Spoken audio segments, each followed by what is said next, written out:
En 1674, Baruch Spinoza fit une découverte qui allait ébranler les fondations mêmes du christianisme. Ce ne fut pas une révélation mystique.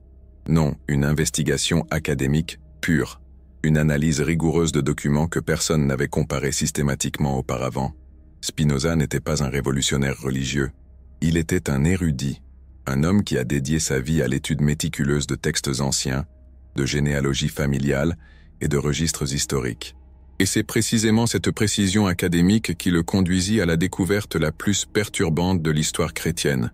Jésus de Nazareth avait un frère jumeau identique, et c'est ce frère qui ressuscita. Vous trouvez cela impossible? Mais avant de rejeter cette possibilité, considérez les faits que Spinoza a rassemblés. Considérez les preuves que l'Église catholique a eues 1700 ans pour expliquer et n'a jamais réussi à éclaircir. Considérez les incohérences crachantes dans les récits de la résurrection que tout enquêteur moderne identifierait immédiatement comme des signes de substitution d'identité. Spinoza parlait couramment l'hébreu, l'araméen, le grec et le latin. Il avait accès directement aux manuscrits les plus anciens. Et lorsqu'il commença à comparer les différents récits de la vie de Jésus, il remarqua quelque chose que tous les théologiens précédents avaient systématiquement ignoré. Les descriptions physiques ne correspondaient pas. Jésus avant la crucifixion était décrit d'une certaine manière. Jésus après la résurrection était décrit de manière légèrement différente. Des différences subtiles, mais constantes.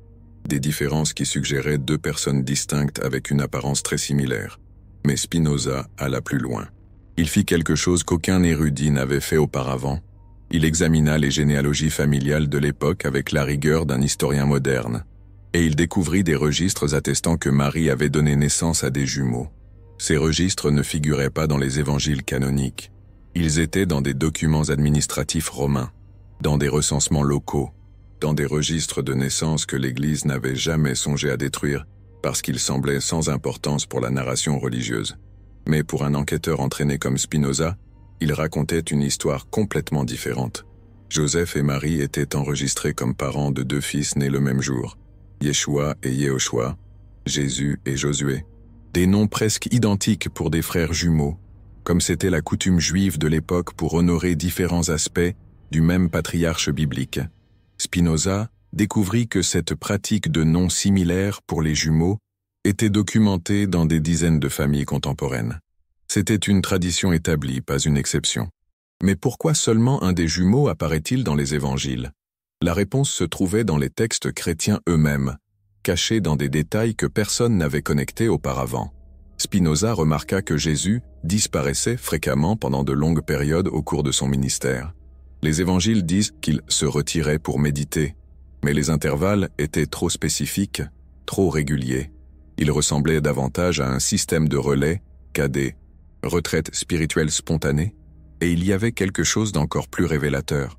Les différences de personnalité décrites à différentes périodes du ministère de Jésus. Parfois, il était gentil et contemplatif. D'autres fois, il était provocateur et révolutionnaire. Parfois, il démontrait une connaissance intime des Écritures. D'autres fois, il posait des questions basiques sur les traditions juives qu'un quelconque rabbin devrait connaître. Pour les théologiens traditionnels, cela démontrait la complexité humaine de Jésus. Pour Spinoza, cela démontrait deux personnalités distinctes assumant le même rôle à des moments différents. Mais la preuve la plus dévastatrice arriva lorsque Spinoza analysa les récits de la crucifixion avec les yeux d'un enquêteur médico-légal. Jésus fut crucifié un vendredi. Selon les évangiles, il mourut après seulement 6 heures sur la croix. C'était inhabituel. La crucifixion prenait normalement des jours pour tuer. Les soldats romains brisèrent les jambes des condamnés pour accélérer la mort par asphyxie, mais ils ne brisèrent pas les jambes de Jésus. Pourquoi? Le soldat qui perça le côté de Jésus avec une lance dit qu'il était déjà mort. Mais comment le savait-il? Et pourquoi Pilate fut-il admiratif lorsqu'il apprit que Jésus était mort si rapidement? Spinoza découvrit des registres prouvant qu'il était possible de survivre à la crucifixion si la personne était retirée de la croix rapidement et recevait des soins médicaux appropriés. Il y avait des précédents documentés de personnes qui avaient survécu des heures sur la croix. Et puis vint la dernière pièce du puzzle. Joseph d'Arimathie, l'homme riche qui demanda le corps de Jésus, n'était pas un suiveur occasionnel. Il était un parent de la famille. Il avait des ressources, de l'influence politique et un accès à des médecins grecs formés à des techniques de réanimation avancées. Joseph avait aussi un sépulcre préparé, pas un sépulcre quelconque. Un sépulcre spécifiquement conçu avec des caractéristiques architecturales inhabituelles. Une antichambre séparée où un corps pouvait être traité sans être vu, une ventilation appropriée pour quelqu'un qui respirait encore. Spinoza comprit que tout avait été méticuleusement planifié. Jésus numéro 1, appelons-le Yeshua, avait été retiré de la croix encore vivant, mais grièvement blessé. Il fut transporté dans le sépulcre de Joseph, où des médecins grecs tentèrent de le sauver. Pendant 3 jours, ils luttèrent pour le maintenir en vie. Pendant ce temps, Jésus numéro 2, Yehoshua, le frère jumeau, resta caché, attendant. Le 3e jour, il devint clair que Yeshua ne survivrait pas à ses blessures. C'est alors que Yehoshua assuma définitivement l'identité de son frère. Les apparitions, après la résurrection, n'étaient pas surnaturelles. C'étaient des performances d'un frère jumeau identique qui avait étudié toute sa vie les gestes, les manières et les enseignements de son frère. Mais Spinoza découvrit quelque chose d'encore plus impressionnant. Les apôtres eux-mêmes étaient au courant de l'échange. Dans les textes grecs originaux, il y a des nuances linguistiques qui suggèrent la connaissance de la substitution. Des phrases qui ont un sens parfait si vous savez qu'elles s'adressent à une personne différente qui joue le rôle de Jésus. Thomas, par exemple, insista pour toucher les blessures de Jésus. Pourquoi cette méfiance spécifique? Parce que Thomas connaissait les 2 frères et voulait vérifier si les cicatrices étaient réelles ou fabriquées. Les blessures que Thomas toucha étaient réelles, mais c'étaient des blessures auto-infligées par Yehoshua pour compléter l'illusion. Marie-Madeleine ne reconnut pas Jésus immédiatement après la résurrection. Le texte dit qu'elle le prit pour un jardinier. Pourquoi une femme qui avait vécu intimement avec Jésus ne le reconnaîtrait-elle pas instantanément? Parce que subtilement, ce n'était pas la même personne. Pierre nia Jésus 3 fois avant la crucifixion, mais devint ensuite le leader incontesté de l'Église naissante. Qu'est-ce qui causa cette transformation radicale de la couardise à un courage absolu? Pierre savait que le mouvement continuerait par l'intermédiaire du frère jumeau. Saviez-vous que la mort de Jésus avait été mise en scène pour créer un martyr parfait, mais que les enseignements demeureraient vivants grâce à Yehoshua? Spinoza a compris qu'il n'y avait pas eu de fraude au sens malveillant du terme. Il s'agissait d'une stratégie brillante pour préserver un message révolutionnaire à une époque où les prédicateurs politiques étaient régulièrement exécutés par l'Empire romain. La famille de Jésus savait qu'il serait tué un jour. Alors ils ont élaboré un plan de contingence. Si un frère mourait, l'autre poursuivrait la mission. Et si la mort pouvait être transformée en résurrection symbolique, l'impact serait multiplié exponentiellement. C'était génial.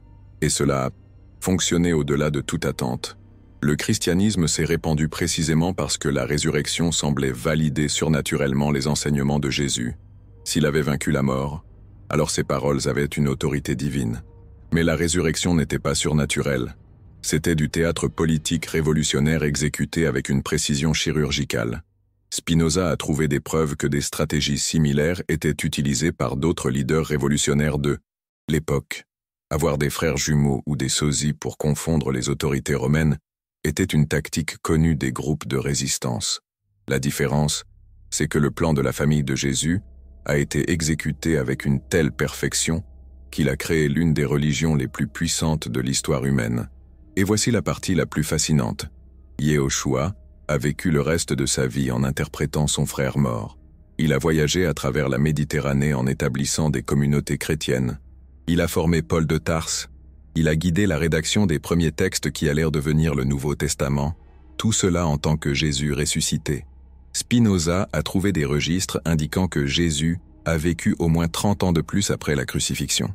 Il existe des documents faisant état de ses visites dans des communautés en Syrie, en Égypte et même en Inde, toujours en tant que Christ ressuscité, toujours en maintenant l'illusion parfaite. Et lorsque Yehoshua est finalement mort de cause naturelle des décennies plus tard, ses disciples ont simplement dit que Jésus était monté aux cieux pour ne pas avoir à expliquer une deuxième mort. L'Église primitive connaissait cette histoire, mais elle a choisi de préserver la version surnaturelle car elle était plus puissante pour convertir les païens. Une résurrection littérale impressionnait plus qu'une substitution intelligente. Progressivement, la vérité a été enterrée. Des documents ont été détruits, des témoins sont morts, et la version officielle est devenue la seule version acceptée, jusqu'à ce que Spinoza découvre les preuves que l'Église avait oublié d'effacer. Mais lorsque Spinoza a tenté de publier ses découvertes, il a rencontré une résistance violente, non seulement de l'Église catholique mais de toutes les confessions protestantes, car reconnaître la vérité sur les jumeaux signifierait reconnaître que le christianisme a été fondé sur une substitution d'identité et non sur un miracle divin, et cela détruirait la base surnaturelle de l'autorité de toutes les églises chrétiennes. Alors Spinoza a été contraint au silence, ses découvertes ont été confisquées, ses preuves ont été brûlées, et la vérité a été enterrée pendant plus de 350 ans. Mais les enquêteurs modernes commencent à arriver aux mêmes conclusions. Des analyses d'ADN de reliques chrétiennes anciennes révèlent des incohérences génétiques qui suggèrent des sources biologiques multiples. Des archéologues ont trouvé des preuves de tombeaux familiaux qui incluent 2 individus masculins de la même génération avec des âges de décès très proches. Des historiens indépendants ont identifié les mêmes incohérences narratives que Spinoza avait documentées, les mêmes différences de personnalité, les mêmes lacunes temporelles suspectes, et les généticiens ont confirmé que les jumeaux identiques étaient statistiquement plus courants dans la population juive de l'époque en raison de facteurs génétiques spécifiques documentés dans des études de population. Tout ce que Spinoza avait découvert grâce à une enquête textuelle est en train d'être validé par la science moderne. La vérité émerge, lentement, mais inévitablement, et cette vérité ne diminue pas l'importance historique de Jésus. En fait, elle l'amplifie, car elle démontre que derrière les enseignements révolutionnaires, il n'y avait pas seulement un homme extraordinaire, mais toute une famille prête à tout sacrifier pour préserver un message de transformation sociale. Elle démontre que la première génération de chrétiens était prête à prendre des risques inimaginables pour maintenir vivante une vision du monde plus juste et plus compatissante. Elle démontre que pendant 2000 ans, l'humanité a été inspirée par l'une des stratégies les plus sophistiquées de préservation idéologique jamais documentée dans l'histoire. La question n'est pas de savoir si Jésus est ressuscité surnaturellement. La question est de savoir si vous êtes prêt pour la vérité sur la façon dont cette résurrection s'est réellement produite, et sur ce que cette vérité révèle sur la nature réelle du courage, du sacrifice et du génie stratégique de la famille la plus influente de l'histoire humaine. Faites une pause un instant et considérez l'ampleur de ce que Spinoza a découvert. Nous ne parlons pas d'une théorie du complot moderne. Nous parlons d'une recherche universitaire sérieuse menée par l'un des plus grands intellectuels du XVIIe siècle. Spinoza n'est pas arrivé à ses conclusions par caprice. Il a suivi les preuves là où elles l'ont mené, même en sachant que cela le mettrait en conflit direct avec les institutions les plus puissantes de son époque. Et les preuves ont continué à s'accumuler. Dans les archives de la Bibliothèque du Vatican, Spinoza a trouvé des correspondances du IVe siècle entre des évêques chrétiens discutant de irrégularités dans les récits de la résurrection, des lettres où des chefs religieux admettaient en privé que certains aspects de la narration officielle étaient problématiques d'un point de vue historique. Une lettre particulièrement révélatrice, écrite par l'évêque Eusèbe de Césarée, mentionne des traditions familiales qui compliquent la simplicité du récit évangélique. Eusèbe faisait spécifiquement référence à des récits oraux selon lesquels Jésus avait des frères, y compris un qui lui ressemblait de manière remarquable. Cette correspondance n'a jamais été incluse dans les textes canoniques. Elle a été archivée et oubliée. Mais pour Spinoza, c'était une preuve claire que l'Église primitive connaissait des faits qu'elle a choisi de ne pas divulguer. Il y avait plus, beaucoup plus. Spinoza a découvert des registres du monastère Sainte-Catherine, au Sinaï, qui conservaient des traditions orales des premiers siècles chrétiens. Ces registres parlaient de deux qui étaient un, et de celui qui est revenu n'étant pas le même que celui qui est parti. Un langage cryptique, mais cohérent avec la théorie des jumeaux. Plus impressionnants encore furent les découvertes archéologiques que Spinoza a personnellement enquêtées. En 1672, il s'est rendu secrètement en Palestine pour examiner les sites liés à la vie de Jésus. Dans la région de Nazareth, Spinoza a trouvé les ruines d'une maison qui correspondait aux descriptions de la maison de la famille de Jésus. Et dans cette maison, Spinoza découvrit quelque chose d'extraordinaire, des preuves architecturales, suggérant qu'elle avait été conçu pour abriter deux familles ou deux groupes distincts, deux espaces de couchage séparés, deux espaces de travail, deux entrées indépendantes, comme si la maison avait été construite pour maintenir deux vies parallèles discrètement séparées. Spinoza investigua également le sépulcre traditionnellement associé à Joseph d'Arimathie et confirma que son architecture était inhabituelle pour les tombeaux de l'époque. Il y avait une antichambre élaborée, des systèmes de ventilation sophistiqués et de l'espace pour du matériel médical. C'était plus une salle de chirurgie temporaire qu'un lieu d'inhumation permanent, mais peut-être la découverte la plus choquante fut-elle faite dans les archives d'Alexandrie, avant la destruction finale de l'ancienne bibliothèque. Spinoza y trouva des registres médicaux grecs décrivant des techniques de réanimation connues au 1er siècle, des procédures pour ranimer des personnes ayant perdu connaissance à cause de traumatismes, de perte de sang ou d'asphyxie. Ces textes décrivaient spécifiquement des méthodes pour traiter les victimes de crucifixion, retirées rapidement de la croix. Ils comprenaient des instructions détaillées sur la façon de stabiliser la respiration, de traiter les blessures perforantes et de maintenir le patient en vie pendant des périodes critiques de récupération. En d'autres termes, la technologie médicale nécessaire pour sauver Jésus de la crucifixion existait et était disponible pour des personnes disposant de ressources comme Joseph d'Arimathie. Spinoza réalisa qu'il avait sous-estimé la sophistication du plan original. Ce n'était pas simplement une simple substitution de frères jumeaux, c'était une opération médicale complexe combinée à une substitution d'identité comme plan de contingence. L'objectif était de sauver Jésus. La substitution par le frère ne serait nécessaire que si la réanimation échouait, et apparemment, elle a échoué, mais voici où l'histoire devient encore plus fascinante. Spinoza a trouvé des preuves que la famille avait planifié de multiples scénarios de contingence. Si Jésus mourait et était remplacé par son frère, le récit serait celui de la résurrection. Si Jésus survivait mais restait handicapé, le récit serait celui d'une transformation spirituelle. Si les deux frères mouraient, d'autres parents prendraient le relais du mouvement. C'était un plan stratégique avec des ramifications pour toutes les possibilités. Le type de planification que vous attendriez d'une famille aux aspirations politiques sérieuses, et non de prédicateurs naïfs. Et cela a parfaitement fonctionné. Indépendamment de ce qui est arrivé au Jésus original, le mouvement chrétien a émergé fortifié, unifié, et avec un récit suffisamment puissant pour conquérir l'Empire romain. Mais Spinoza découvrit que l'Église moderne connaissait au moins une partie de cette vérité, dans des documents internes du Vatican auxquels il a eu accès par l'intermédiaire de contacts universitaires. Spinoza a trouvé des références à des questions généalogiques sensibles relatives à la famille de Jésus, des documents mentionnant des traditions problématiques qui devaient être contextualisées de manière appropriée pour ne pas semer la confusion chez les fidèles. L'Église savait qu'il existait des versions alternatives de l'histoire. Elle savait qu'il existait des preuves de frères jumeaux. Elle savait que la résurrection pouvait avoir des explications non surnaturelles. Mais elle a choisi de maintenir la version qui consolidait son pouvoir institutionnel, car admettre que Jésus avait été remplacé par un frère jumeau soulèverait des questions dévastatrices sur la nature divine du Christ.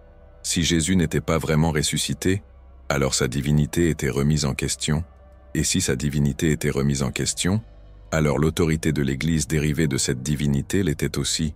Il était plus commode de maintenir le miracle que d'expliquer l'intelligence humaine.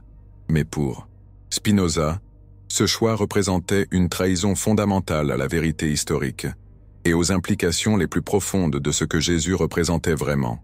Car lorsque vous supprimez l'élément surnaturel de l'histoire de Jésus, ce qui reste est encore plus impressionnant que le miracle original.